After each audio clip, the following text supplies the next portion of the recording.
Que alegria poder estar aqui, que alegria poder participar com vocês desse momento tão profundo, né, de meditação sobre os 7 mergulhos de Naaman. Eu me lembro a primeira... né? Aí é pedir muito milagre. Eu me lembro a primeira vez que eu li essa passagem e eu mal acreditava que eu estava no Antigo Testamento, que é uma novela, né?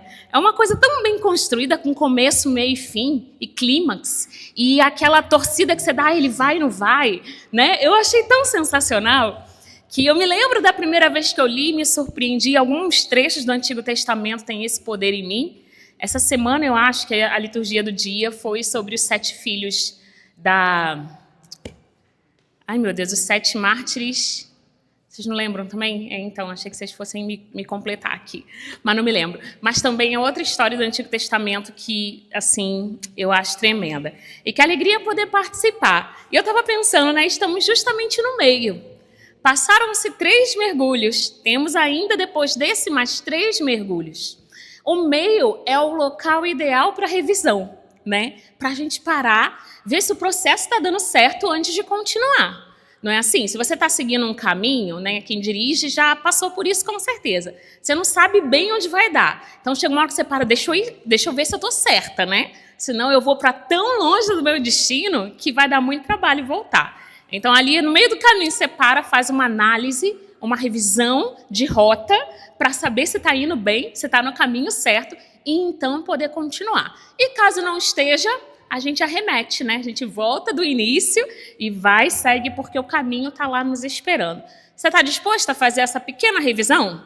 Sim. Esse retorno de tudo que veio. Quem está aqui as 3 semanas, desde o início do seminário? É seminário que chama? Está chamando de seminário? Encontro? Isso aí. Mergulhos, né? Quem está aqui desde o primeiro mergulho? Ah, legal, bastante gente. Quem está aqui veio no segundo ou alguém esse é o primeiro mergulho? Não? Só eu, né? Veio meu primeiro. E o que você... Eu vou deixar você partilhar com alguém aí, porque acho que isso fomenta a nossa memória, né? Quando a gente se obriga a contar para alguém, a gente tem que improvisar alguma coisa. Isso ajuda a gente a voltar aos pontos importantes. Então, vou dar 2 minutos aí para você conversar com alguém perto de você sobre o que mais te marcou nesses 3, ou 2, ou no último que você veio.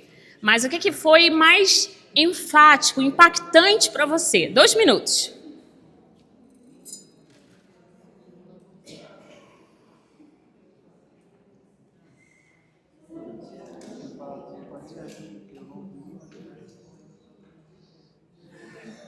Vamos lá, gente. Foca aí na sua revisão.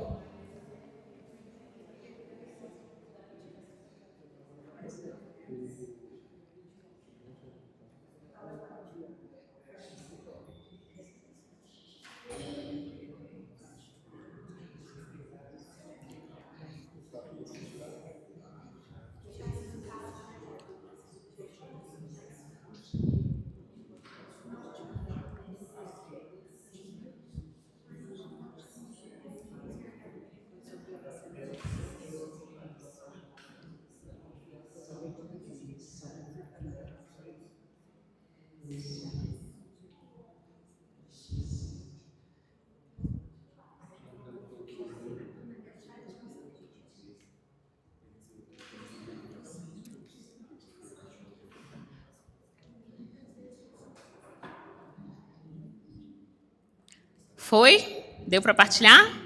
Deu para lembrar? Então agora você vai procurar alguém que tem uma blusa da mesma cor que a sua para partilhar. Muda de pessoa. Se vira aí.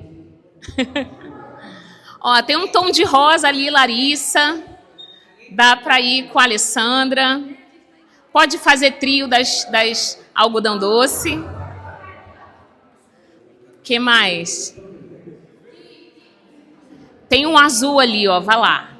Bota fé. Ó, tem verde, combinou. Azul, viu? Como vocês são bons nisso?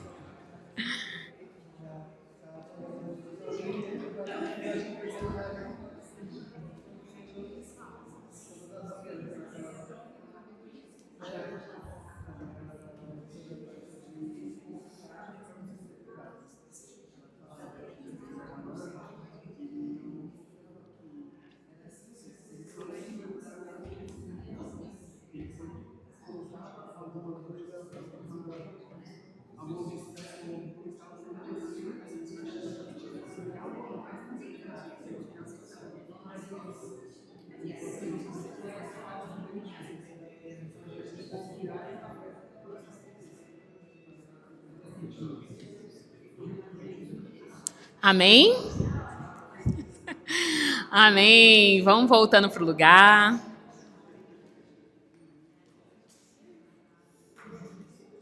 Ju, me diz aí qual foi a maior experiência dele? O que mais impactou o? Oi? Rosalvo. O Rosalvo, Ju. Calma aí que a partilha tá profunda aqui, ó. A galera do Black. Fala, Ju, qual foi o que mais impactou o Rosalvo?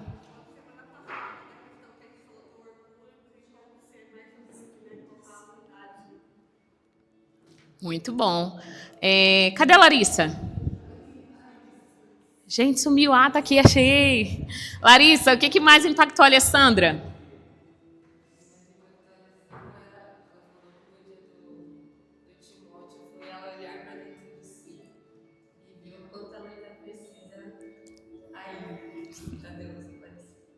Nadia, e a Beth? O que marcou ela? Ela pedindo cola pra Beth. Fala aí, Beth, pra mim. O que mais marcou? Deu tempo de falar? Oi? A soberba, o que foi falado sobre soberba.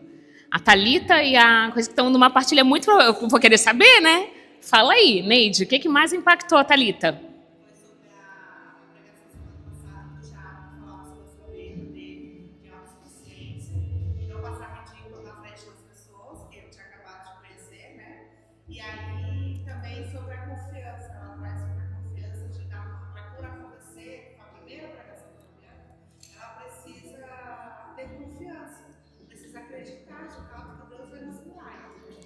A Neide é muito pregadora, né? Você já abraçou seu ministério?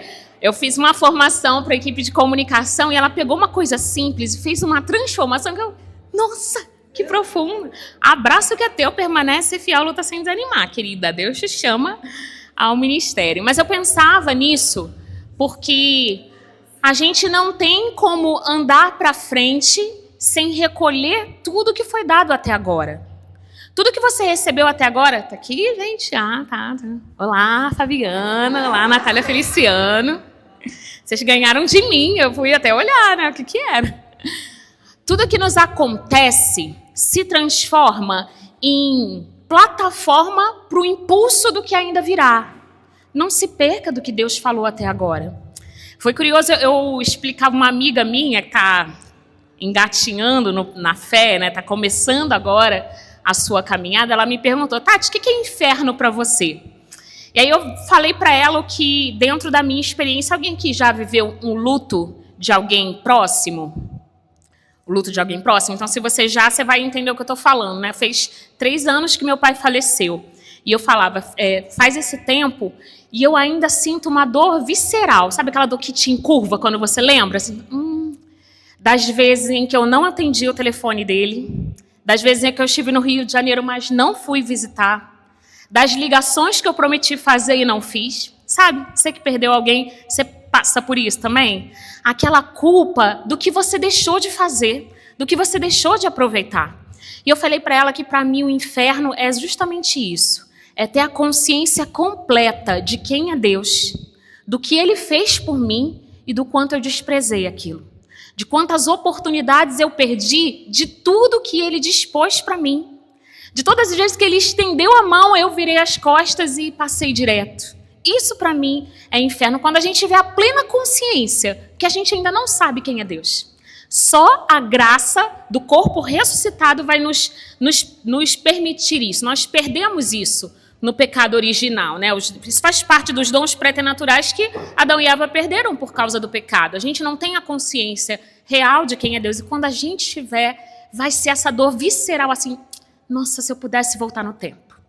Ai, se eu pudesse voltar naquele dia em que meu pai me ligou, eu estava numa reunião e demorei 4 dias para retornar a ligação dele, sabe? Aquela dor de arrependimento, de contrição profunda. Hoje, não se lembre do dia de hoje com essa dor. Se lembre do dia de hoje com a certeza, eu aproveitei tudo que Deus tinha para mim.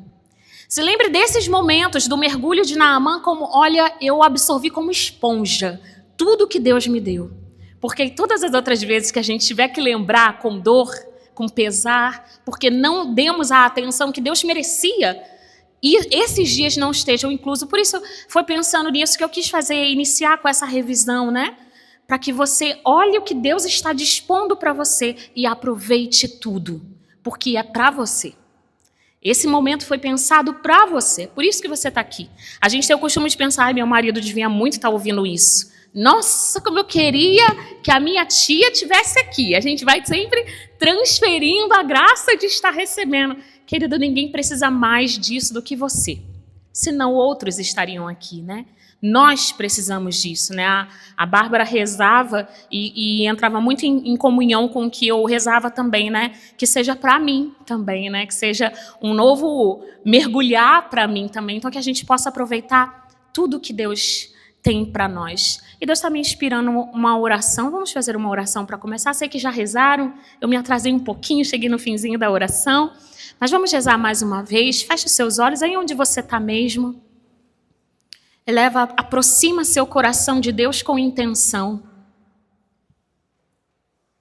Senhor, é curioso como somos os mais interessados na nossa salvação, mas não somos os mais dedicados a ela.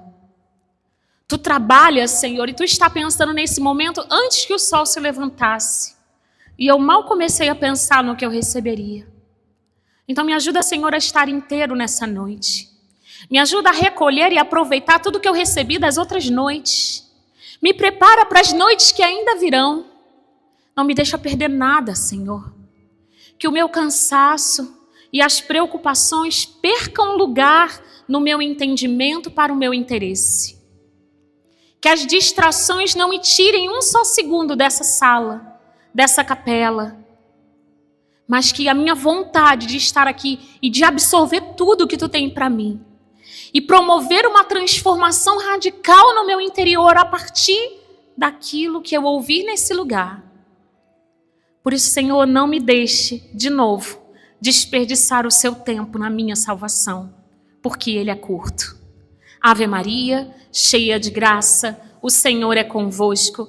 Bendita sois vós entre as mulheres, bendito é o fruto do vosso ventre, Jesus. Santa Maria, Mãe de Deus, rogai por nós, pecadores, agora e na hora de nossa morte. Amém. Você está aqui? Está inteiro? Então, bora mergulhar. Não trouxe minha roupa de banho, mas vamos assim mesmo. Eu fiquei muito apaixonada com a descrição desses momentos, né? Eu tive a graça de receber o roteiro inteiro, até dos dias que ainda não aconteceram. E eu falei, nossa, eu acho que eu só preciso ler isso aqui e a pregação terminou, tá bastante profundo, né? Foi uma experiência para mim ler, viver e ir construindo esse momento que a gente vai estar junto, né? Vocês viveram a experiência de Naamã no reconhecimento da ferida. Me ajuda aí a recordar os 3 dias que passaram. O reconhecimento da ferida, o que mais? No segundo dia. Não precisa ser o certinho, não. É o que você lembra. O que ficou para você? A humildade.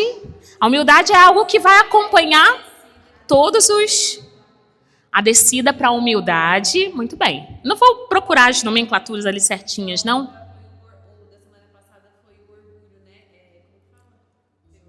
A obediência, né, exatamente, de ouvir aquilo que os servos indicaram, né? E a gente está no 4º mergulho. E eu estava pensando, nessa hora, Naamã deve ter pensado em desistir, né? Deve ter pensado, o que eu estou fazendo, cara? Olha esse rio, gente, que imundo. Ah, não, já não basta ser leproso, tem que ser humilhado publicamente, assim. Eu acho, olha, você não tem seguranças, mas você confia que está sendo conduzido. Já se sentiu assim nas mãos de Deus? Já teve algum momento na sua vida que faltou tudo? Faltou a gravidade, seu pé parecia estar voando no ar. Faltou oxigênio, você... Meu Deus, e agora? Faltou visão, você não conseguia ver o dia seguinte, o que vai ser amanhã? O que eu faço amanhã? Você não conseguia ouvir orientações? Já aconteceu de estar nesse momento de mergulho? Acho que eu já contei aqui para vocês, né? Em outra pregação. Eu me lembro exatamente quando eu vivi esse momento de mergulho, de Solidão nas profundezas do oceano. Foi logo depois que meu pai faleceu. A gente enterrou meu pai no domingo. Segunda-feira eu fui para casa da minha mãe, porque ela não quis ir para o enterro. Falou que estava se sentindo mal. Eu fui para casa dela e descobri que ela estava com Covid. Já com grau de pneumonia. E ela tinha infartado há 6 meses, diabética insulina dependente. Ou seja, eu falei, meu Deus, enterrei meu pai no domingo, vou enterrar minha mãe na terça, né? Naquele momento, eu não consegui contato com os meus amigos nem do Rio, nem de São Paulo, por questões diferentes. Eu fazia terapia nessa época e eu estava sem sessões, porque como meu pai ficou 24 dias em coma, eu ia para o Rio, ficava 2 dias, voltava para São Paulo, 3 dias, ia para o Rio. Minha vida ficou doida nesses 24 dias, né? Então não conseguia nem trabalhar, quanto mais fazer as sessões, né? Mas quando eu me vi ali em quarentena com a minha mãe, doente, desenganada, não chegou a ser desenganada, mas o médico falou assim, a situação dela é grave, né?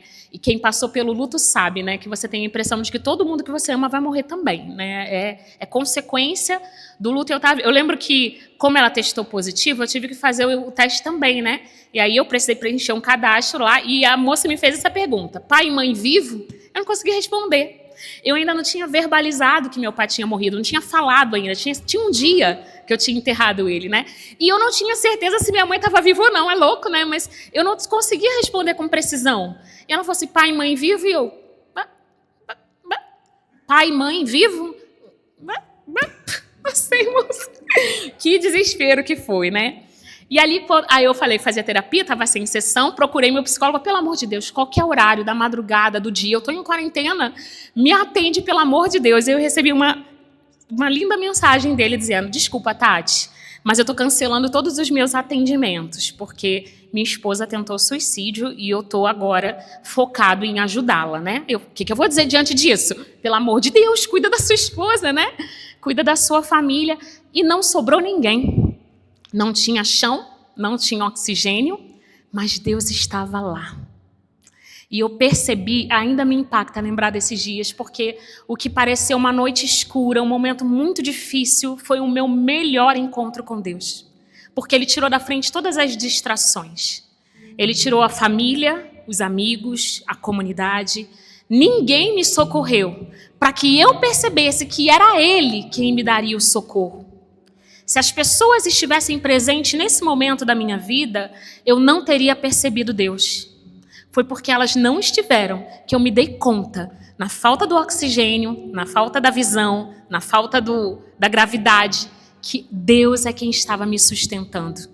E eu vejo muita semelhança nisso em Naamã, porque ele foi munido de materiais que convencessem o profeta a curá-lo.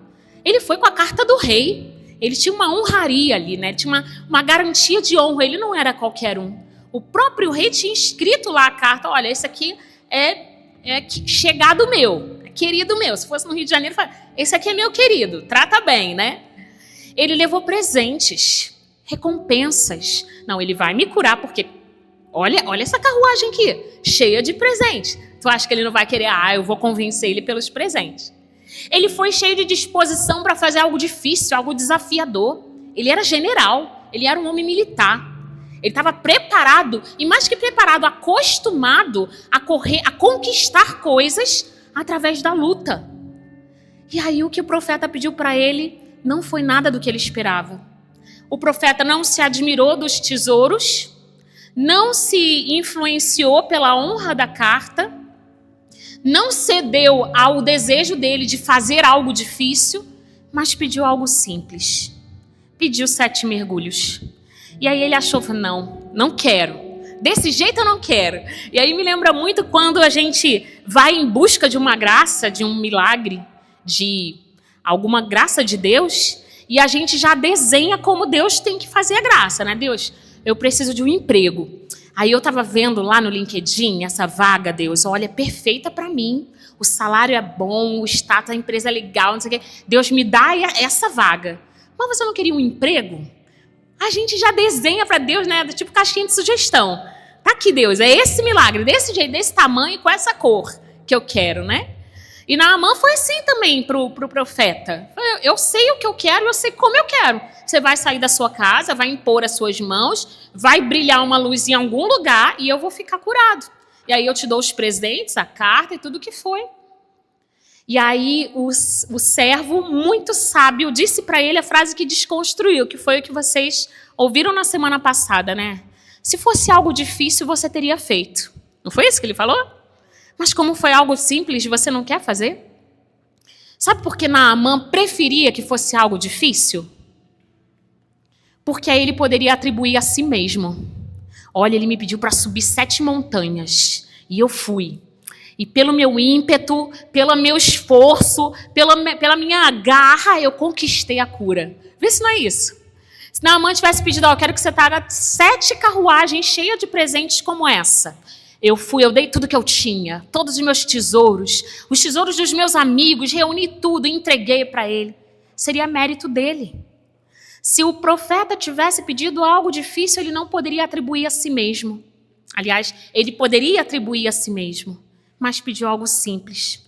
Algo que só poderia acontecer se fosse a intervenção de Deus. E às vezes a gente busca na nossa vida coisas assim, né, que a gente consiga atribuir. Quantas vezes, sobretudo na nossa fé católica, existe muito desse ruído ainda. O entendimento muito distorcido do que são novenas, promessas, intercessão dos santos. A gente acha que é uma troca. Eu estou falando a gente, mas você entende, né? São as pessoas que ainda não têm essa compreensão do que é a graça de uma novena, de uma oração de intercessão, do que é pedir a intervenção de um santo. Mas acreditam que se ela for de joelho até algum lugar, se ela rezar ininterruptamente, se ela fizer isso, a graça acontece como um mérito do que ela fez. Nada que nos acontece é mérito porque a gente não merece nada. A gente não merece nada. Lembra quando eu te falei do que é o inferno para mim? Quando a gente chegar nesse momento do julgamento, depois da nossa morte, a gente vai se dar conta disso. Vai ser como se imagina agora, né? Você na beira de uma praia, totalmente deserta, em pé ali na areia, naquela parte que a areia ainda está quente, mas fofinha, porque a água bate ali, e você está olhando direto para o mar, e está sentindo a onda, vem, bate no seu pé e volta. E quando você olha lá para o fim, para o horizonte, você vê um pontinho, e se dá conta de que é um navio, mesmo muito longe. E aí a impressão que você tem é que é algo minúsculo, pequenininho, né? Lá no fundinho. E aí você pega uma canoa e vai remando até esse pontinho. E quanto mais perto do ponto você chega, maior ele fica. Você vai se dando conta de que você não era grande, ele é grande. E quanto mais perto, maior, mais imponente ele se torna. E quando você está coladinho no navio, você se dá conta de que você é isso aqui. Você é o ponto pequeno. O navio é gigante. Eu acho que no nosso julgamento vai ser exatamente isso. A gente vai se dar conta da grandeza de Deus, do quão Ele é enorme, maravilhoso, gigante, e o quanto nós somos pequenos. O quanto nós somos minúsculos diante da grandeza de Deus. E preparando esse momento, Deus me deu uma graça muito grande de teorizar algo que era uma experiência pessoal, que eu achava que era uma compreensão minha, como eu entendia um conceito. E eu descobri na leitura e na explicação de santos que eu não penso assim sozinho. Pensaram antes de mim, né? Eu aqui, na verdade, pensei. Eu que, né? Não sei se vocês entenderam. Às vezes eu me atrapalho, penso muito. Mas eu consegui teorizar, né? Algo que para mim é muito evidente. Mas eu não vou dar de graça para vocês. A gente vai fazer uma dinâmica. Fica de pé aí no seu lugar. Mas é uma dinâmica muito simples. Achou que não ia ter.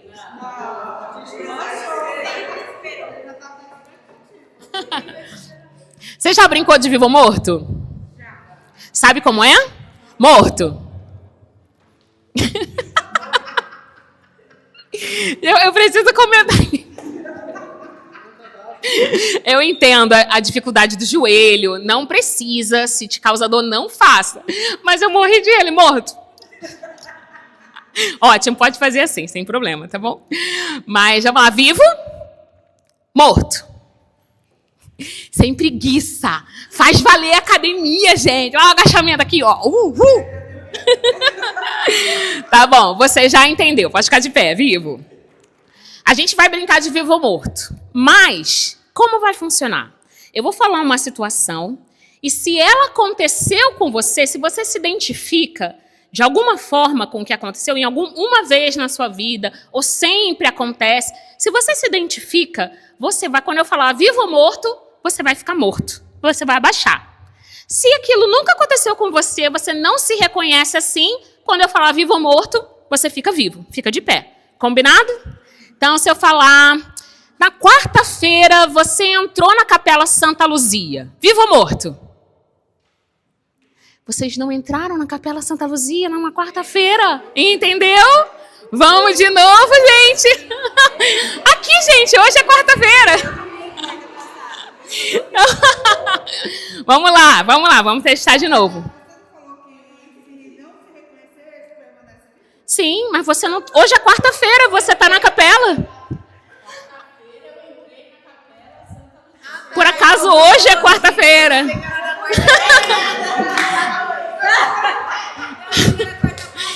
Eu achei que esse fosse o nível fácil. Tô preocupada com o resto aqui. Você... Isso. Morto sim, viu? Quando a pessoa tem filho pequeno, ela sabe traduzir tudo, entendeu? Professora também, melhor ainda. Então, se vocês... Eu só fiz um teste para saber se vocês tinham entendido. Eu tô muito preocupada. Vai ter que mudar de novo. Mas vamos lá. Você só precisa entender isso. Aconteceu comigo, morto. Não aconteceu, vivo. Entendeu? Aconteceu, morto. Não aconteceu, vivo. Vamos lá. Dou outro exemplo. Vamos lá. Você participou da missa no último domingo. Vivo ou morto? Você não foi no domingo na missa? Eu falei pra dar um teste de novo. Tá, vai dar certo. Se a maioria fizer, dá certo. Vivo. Fica de pé. Depois de cada uma, quem abaixou fica de pé de novo, tá bom? Só pra gente ter o efeito bonito de todo mundo abaixar. E no final, ninguém tá inferno. Uhul! Vamos lá. Primeiro. Calma aí que eu tô na parte errada. Ainda estou, meu Deus. Por favor, me faz ter salvo isso. Achei. Tá escrito dinâmica vivo ou morto. Se isso aconteceu com você, morto, tá bom? Mas espere eu falar vivo ou morto, aí você faz. Em algum momento da sua vida, você é acusado de algo, mas não reconhece que aquilo aconteceu com você. E aí você fala, por exemplo, se a situação lá você foi muito grossa. Não, grossa é um exemplo, mas pode ser outras coisas, tá bom? Você foi acusado de algo, mas você não reconhece. Como você reage? Eu não, você que é sensível demais. Você reage assim? Vivo ou morto? A gente, geralmente, né? A gente fala assim, não reconheço. Não, você que tá errado. Você que tem uma visão diferente de mim. Pode levantar.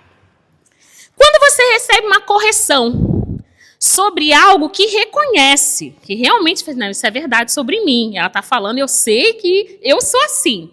Qual é a sua reação? Ah, também, né? Mas tudo fica sobre mim, tudo é comigo, sempre sou eu, vivo ou morto? Olha, pode ficar de pé.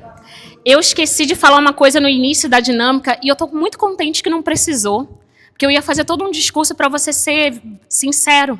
Porque não são coisas fáceis de admitir, né? E eu tô vendo que vocês estão sendo, e isso me comove, né? Porque eu não precisei pedir. Vocês já estão nessa dinâmica da verdade, né? Porque só é livre quem vive a verdade, né? Não? Então, que bom, sigam assim, com coragem de admitir. Outro, você é confrontado por uma decisão ruim que tomou. Mas você só tomou essa decisão ruim porque alguém te deu um conselho, alguém te influenciou, e alguém falou, ah, você não agiu certo. O que você fala? Ah, mas foi o fulano que me mandou fazer isso. Vivo ou morto? Tem gente que tá quase assim, ó. Eu faço muito, sou muito eu. Pode levantar. Alguém te chama a atenção por algo que você está tentando melhorar. Mas você pede isso para Deus na oração, você exercita, mas você caiu uma vez e a pessoa vai lá, naquela vez que você caiu, põe o dedo na tua cara e diz, você não devia ter feito isso. Como você reage? Ah, mas olha, eu já melhorei muito, eu era muito pior. Vivo ou morto? Gente, a Júlia tá arrasando no agachamento, filho. Ó, manda. Ela tá aqui, ó, só não. Pode ficar de pé. Eu não vou mais dar exemplo que essa última descida doeu o joelho. Não vou acompanhar vocês, mas estou aqui em oração. Quando a correção vem de alguém, quando você é corrigido, mas a correção vem de alguém que também falha. Aí você está ouvindo a pessoa, fala mais. Engraçado você falar isso, né? Você também vive fazendo. Vivo ou morto?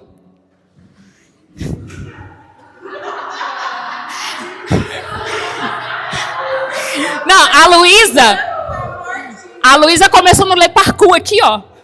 Sei lá o nome disso, né? Vamos lá. Ela já vai sair daqui direto para confissão, gente. Vamos lá. Quando alguém fala de algo que te fere, na mesma hora você pensa, vem me pedir alguma coisa para você ver como é que vai ser. Vivo ou morto?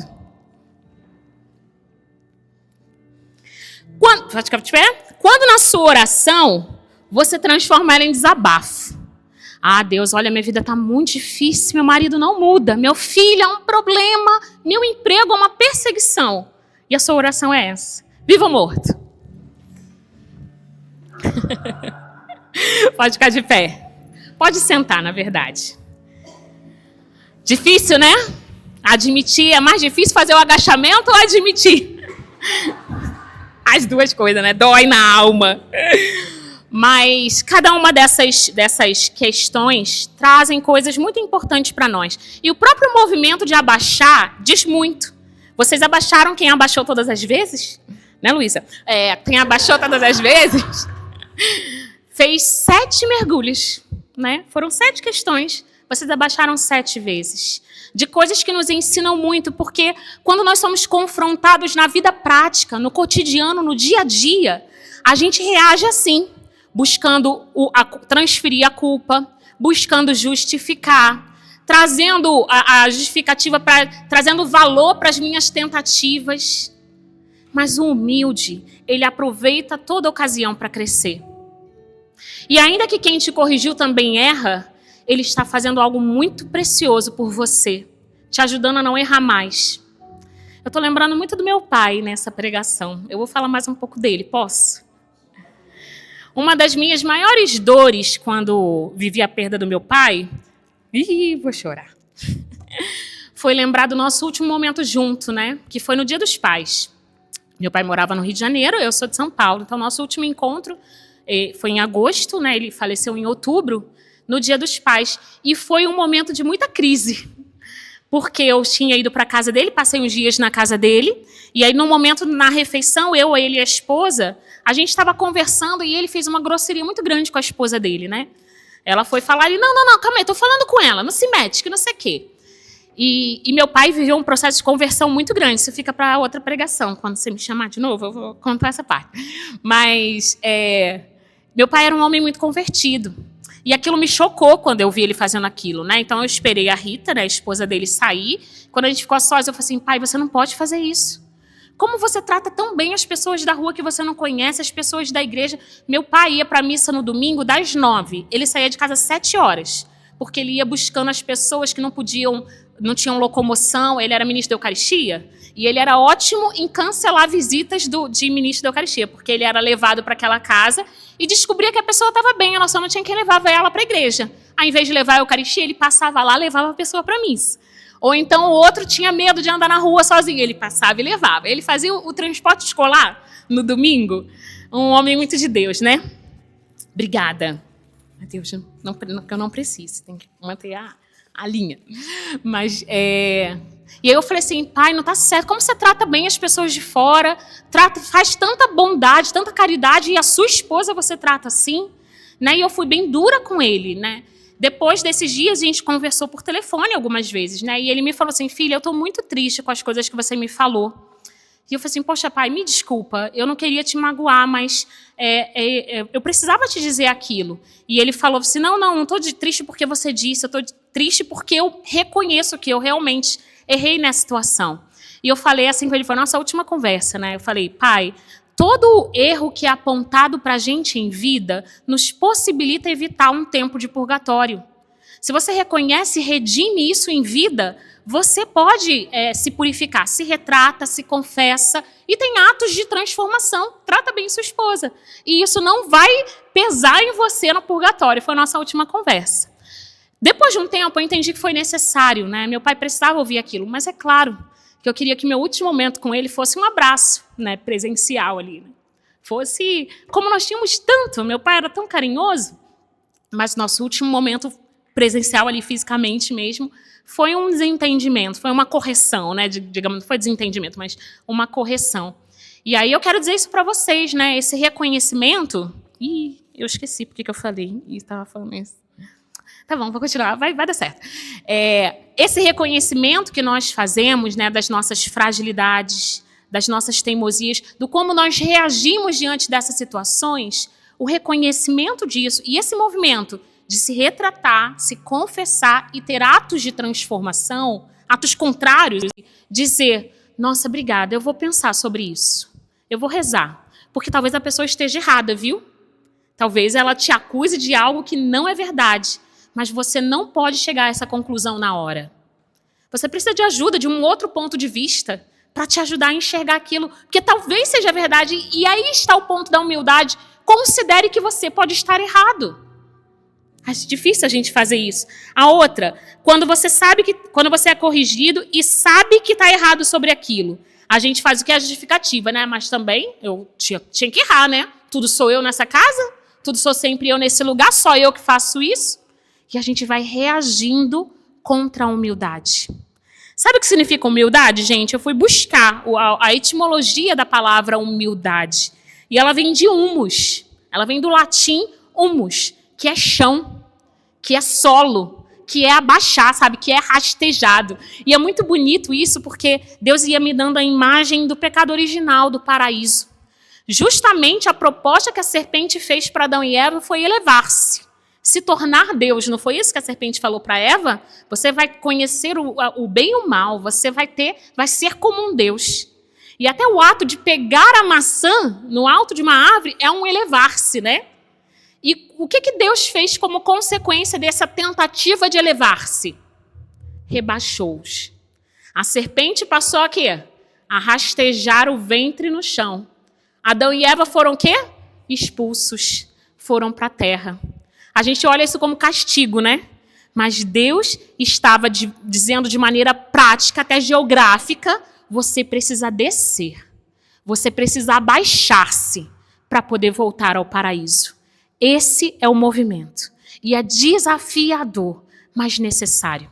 Humildade significa descer ao chão, ao humus. E aí eu peguei na palavra de Deus citações, peguei só do Novo Testamento, senão vai ficar muito longo, mas eu me apaixonei por cada uma delas. Eu vou só ler de maneira corrida e eu espero que o Espírito Santo desperte no seu coração o que ele despertou no meu enquanto eu lia.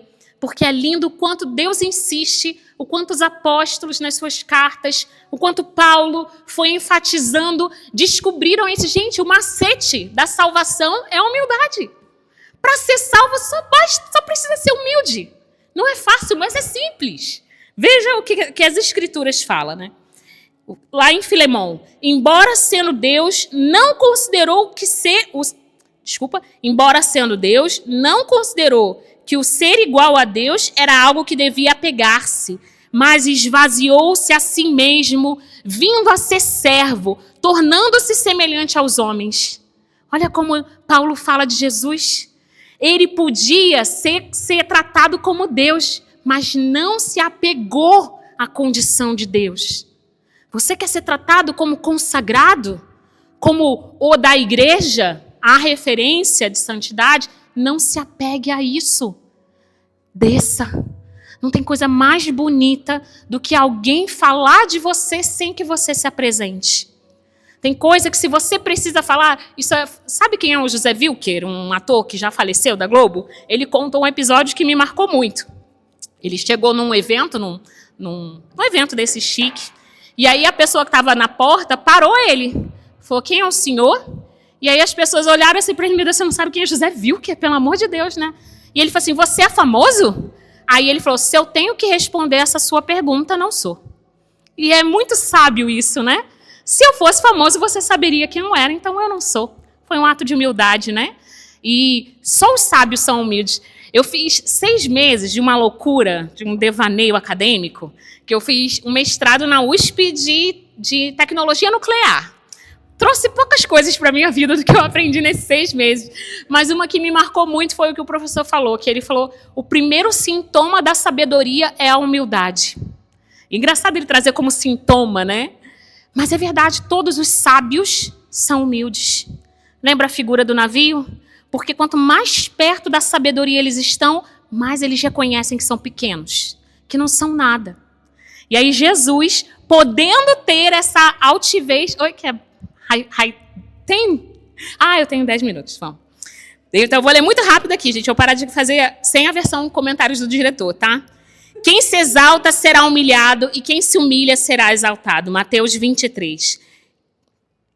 Não façais por rivalidade ou vanglória, mas com humildade considerai os outros superiores a vós mesmos. Filipenses 2.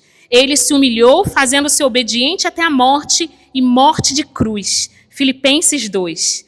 Deus resiste aos soberbos, mas dá graças ao humilde. Tiago 4. Humilhai-vos diante do Senhor e Ele vos exaltará. Tiago 4. Revesti-vos de humildade uns para com os outros. 1 de Pedro 5. Ninguém tenha de si mesmo um conceito mais elevado do que convém. Romanos 12.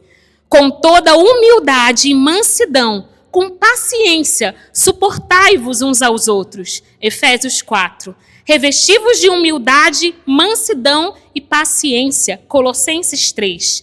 Se alguém quiser ser o primeiro, seja o último de todos e o servo de todos. Marcos 9. Se eu, Senhor, mestre, vos lavei os pés, também vós deveis lavar os pés uns dos outros. João 13. E essa última aqui, para mim, marca aqui. Fique com ela. Esqueça tudo que eu falei até agora, mas lembre desse versículo. Aprendei de mim, vamos dizer junto? Porque eu sei que você sabe essa. Aprendei de mim, porque sou manso e humilde de coração. Vamos de novo? Aprendei de mim, porque sou manso e humilde de coração. Jesus se coloca como escola. Você tem dificuldade de viver, filho? Você não sabe o que fazer nessa vida? Aprendei de mim. Senta e me estuda. Porque eu sou manso e humilde. O que Jesus é, gente? Ele é poderoso, ele é sábio. Ele podia dizer tantas qualidades, mas ele separou 2 para você aprender e copiar. Manso e humilde. Mas vamos seguir aqui rápido. Dentro daqueles 7 mergulhos, né, 7 descidas que nós fizemos, e eu comecei a falar do movimento, mas não terminei, né? O dobrar os joelhos, quando você abaixa, se você faz direitinho, né, se não é aquela pessoa desengonçada, você primeiro dobra os joelhos. E o dobrar dos joelhos é um sinal de adoração, de reverência, não é verdade? O mergulho, ele começa assim. E você também dobra a sua coluna, você se abaixa. Você abaixa a sua cabeça. Vamos, primeiro, os joelhos e a coluna, né? Você se dobra diante de Deus. O orgulhoso, ele é arrogante, né? Você sabe o que é um arrogante? É alguém que não roga. Quando é um arrogante, quando o humilde precisa de uma coisa, ele roga aquele que pode fazer por ele. Mas o arrogante, não, eu dou conta, deixa comigo. Ele não roga, ele arroga. Então, quando você dobra os joelhos e a coluna para se abaixar, para mergulhar, é um ato de reverência a quem é maior que você. E o abaixar também acaba ali. Meu Deus, me deu um branco do seu nome, eu estou tentando disfarçar faz tempo. Não. Marlene, meu Deus. A Marlene que não estava podendo abaixar, né? E aí eu falei assim, morta! É um movimento muito real, a gente abaixa a cabeça. O abaixar a cabeça também é uma reverência, mas também é uma forma de voltar os olhos para si. E esse é o movimento, é assim que eu entendi humildade, pelas minhas experiências de vida.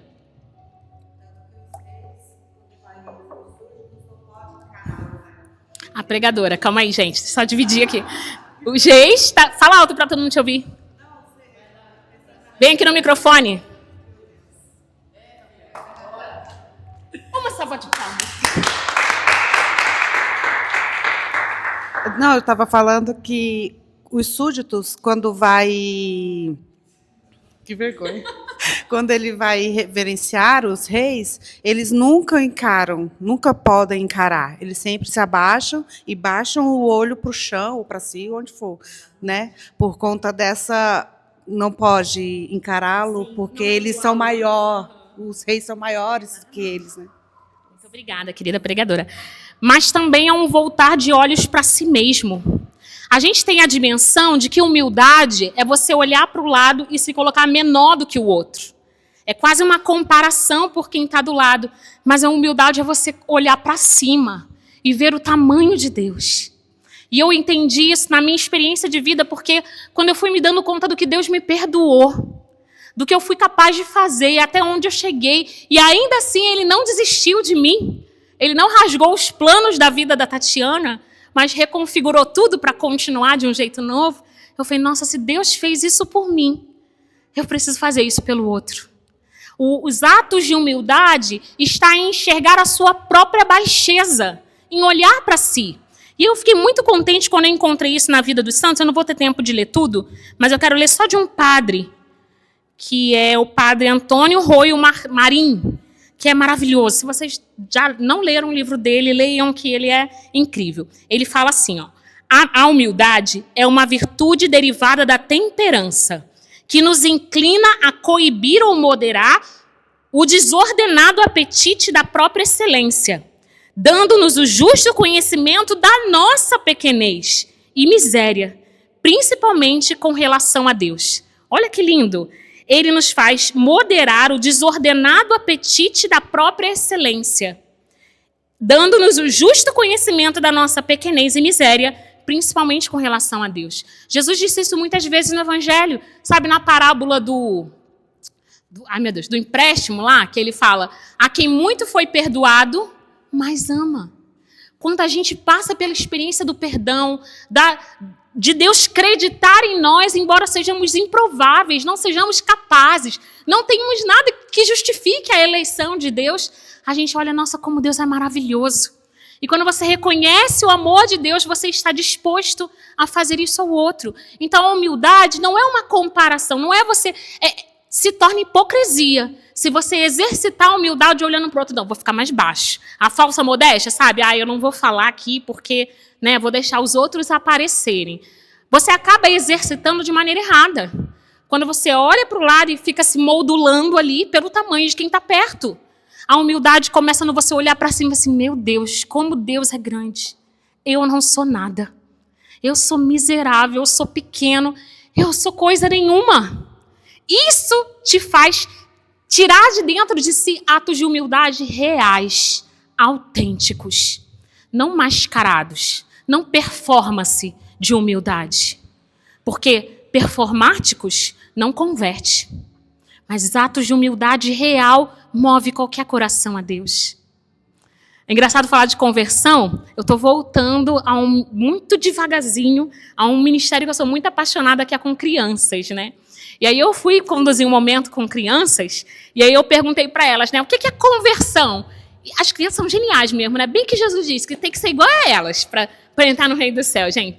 Uma criança levantou o dedo melequento dela e falou assim, eu falei, o que é conversão? Ela é uma conversa grande. Aí eu, é verdade? A conversão é um diálogo grande e profundo com Deus. Não é verdade, gente? Que te faz mudar de vida, que te faz parar de dialogar com as suas vontades, os seus desejos, os seus planos para si mesmo. E faz você dialogar com Deus e você vai para onde Ele te manda, porque Ele quer fazer da tua vida. Isso é conversão, é uma conversa grande. Quanto de diálogo, como tem sido, qual o tamanho do seu diálogo com Deus? Porque se é uma conversinha, não está legal. Mas se diariamente você tem uma conversão, muito bom isso, gente. Eu preciso transformar esse livro. Se você diariamente tem conversão com Deus, uma conversa grande, você move outras pessoas para Deus. E no final de contas é isso que importa. É para onde você está indo. E para onde as pessoas que estão te seguindo estão indo também. Naamã entendeu, Deus não quis que ele fosse leproso, mas Deus tirou bom proveito da lepra dele. Porque Deus não quis só que ele fosse curado, Deus podia ter feito o profeta soprar lá de onde ele estava e Naamã ia ficar curado. Mas o projeto de Deus com Naamã era que todo o reino reconhecesse que o Deus de Israel era o Deus verdadeiro. E Naamã não só se converteu, mas converteu a cidade. A doença era dele, mas a cura era para toda a cidade. Às vezes o que você está vivendo não se trata só de você. Para de ter pena de você mesmo. Porque talvez você pense, cara, eu estou te dando uma oportunidade enorme. A cura que você vai viver desse tempo, a transformação que você vai passar nesse tempo, vai fazer uma multidão me conhecer melhor. Então para de sentir pena das suas perdas, porque elas se transformarão em testemunho incontestável do poder de Deus. E você vai olhar para as suas feridas e vai dizer, valeu a pena. Valeu a pena perder pele, sangrar, feder. Valeu a pena perder a proximidade até das pessoas que eu amava. Valeu a pena. E Naamã era um leproso premium, né? Ele era um leproso 5 estrelas, porque os leprosos de verdade tinham que ficar em lugares super indignos, gritar para todo mundo, eu sou impuro, impuro. Não podia ter relação com ninguém. Mas como ele era, né, perto do deputado, ele não vivia essa condição, mas é claro que tinha sofrimento ali na condição dele, né? Valeu a pena cada dor, cada ferida, cada morte dos próprios planos. Porque a lepra é degenerativa. Ele sabia que ia morrer. Ele não contava assim, vai passar um tempo igual gripe, né? Vou falar com o nariz entupido, vou espirrar no metrô e não saber o que fazer com tudo que sai do nariz. Né? Já passou por isso, gente. Ai, que humilhação. Mas vai passar, vou melhorar, vou ficar boa. Não tinha essa previsão de melhora. Ele passou pela certeza da morte. E isso fez com que ele reconhecesse que a cura dele só podia vir de Deus. Foi tão cruento que a salvação só podia vir de Deus. Não foi a carta, não foi os presentes, não foi a saúde do general. Foi a humilhação, o deitar, o mergulhar, o se abaixar diante da grandeza de Deus. Porque foi justamente no Jordão, né? Ele não fazia ideia. Mas naquele rio, o Filho de Deus desceria para ser batizado. Não para ser perdoado dos pecados, porque ele não tinha, mas para nos ensinar a ser. Nos ensinar a morrer e a nascer de novo. Isso é um batismo. Você já participou de uma missa de batismo? Já participei de várias, de pessoas que eu não conheço, nunca mais vou ver na vida. Mas eu me emociono.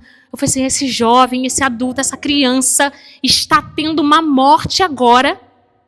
Tá tudo bem aí? É Deus mandando eu calar a boca. Já entendi, obrigada. A Júlia e a Bárbara estão num complô aqui comigo, olha, estou falando. Tá uma lá assim e a outra aqui botando o Jornal Nacional aqui no negócio. Humildade se trata de descer. Lembra? Não é olhar para o lado, mas olhar para cima e ver. Deus é grande demais para eu achar que o meu lugar é de pé.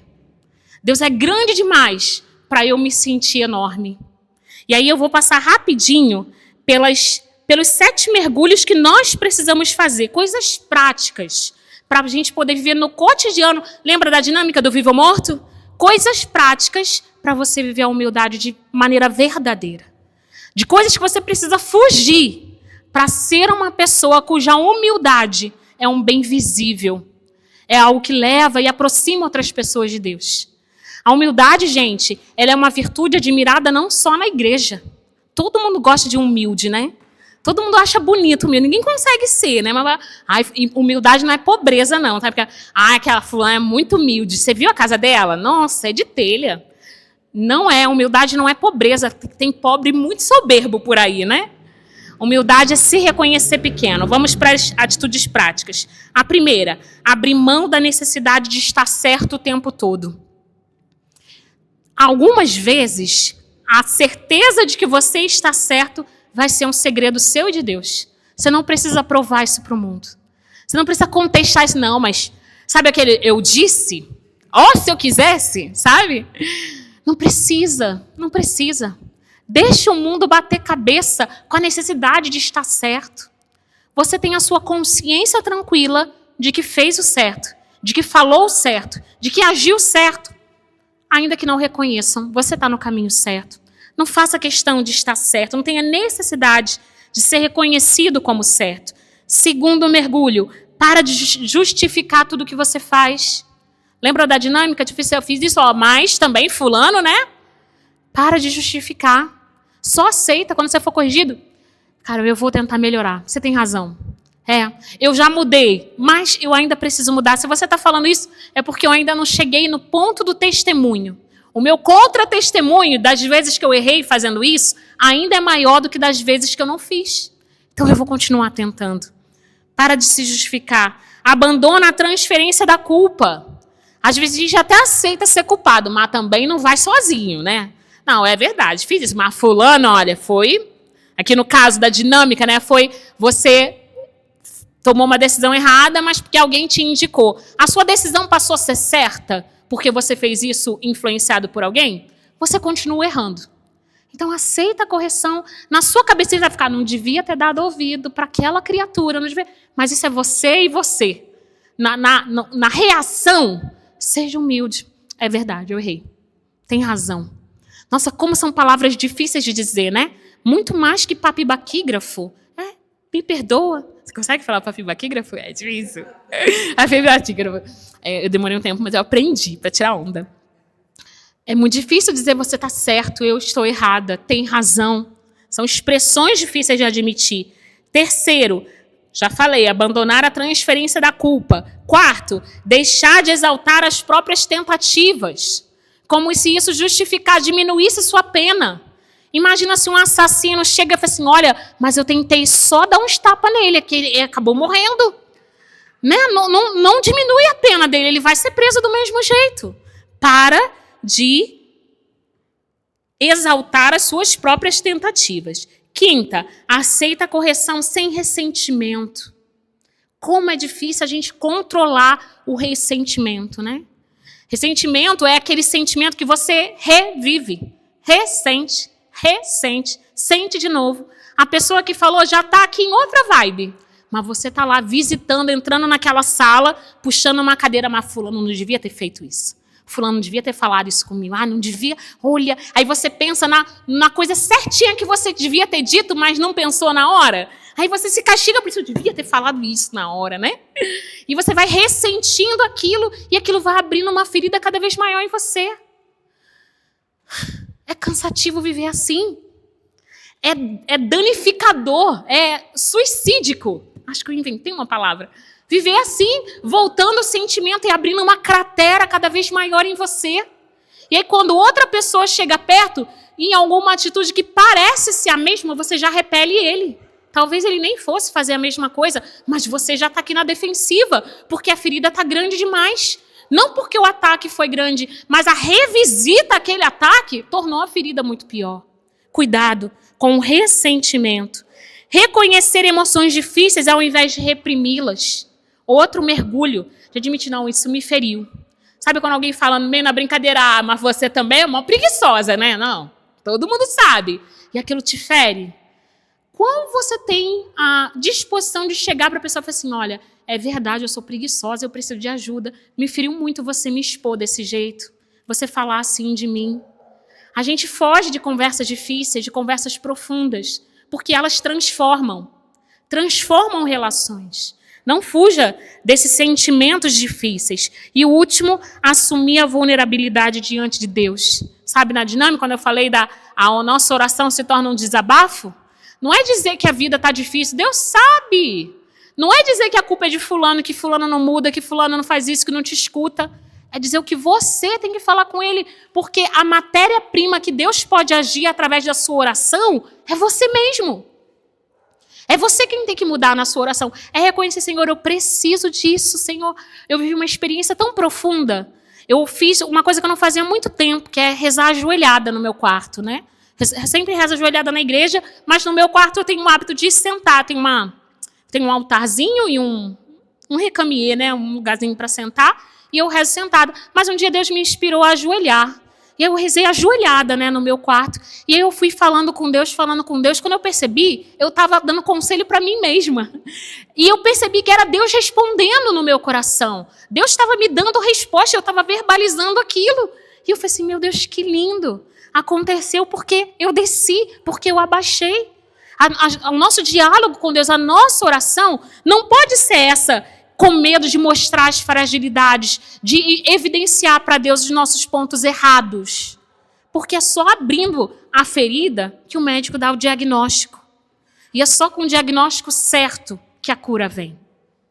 Aprendei de mim, que sou manso e humilde de coração. Vou dar uma revisada só nesses 7 mergulhos para você gravar no seu coração. Abrir mão da necessidade de estar certo, parar de justificar tudo o que faz, abandonar a transferência da culpa, deixar de exaltar as próprias tentativas, aceitar correção sem ressentimento, reconhecer emoções difíceis ao invés de reprimi-las e assumir sua vulnerabilidade diante de Deus. Nós teremos adoração?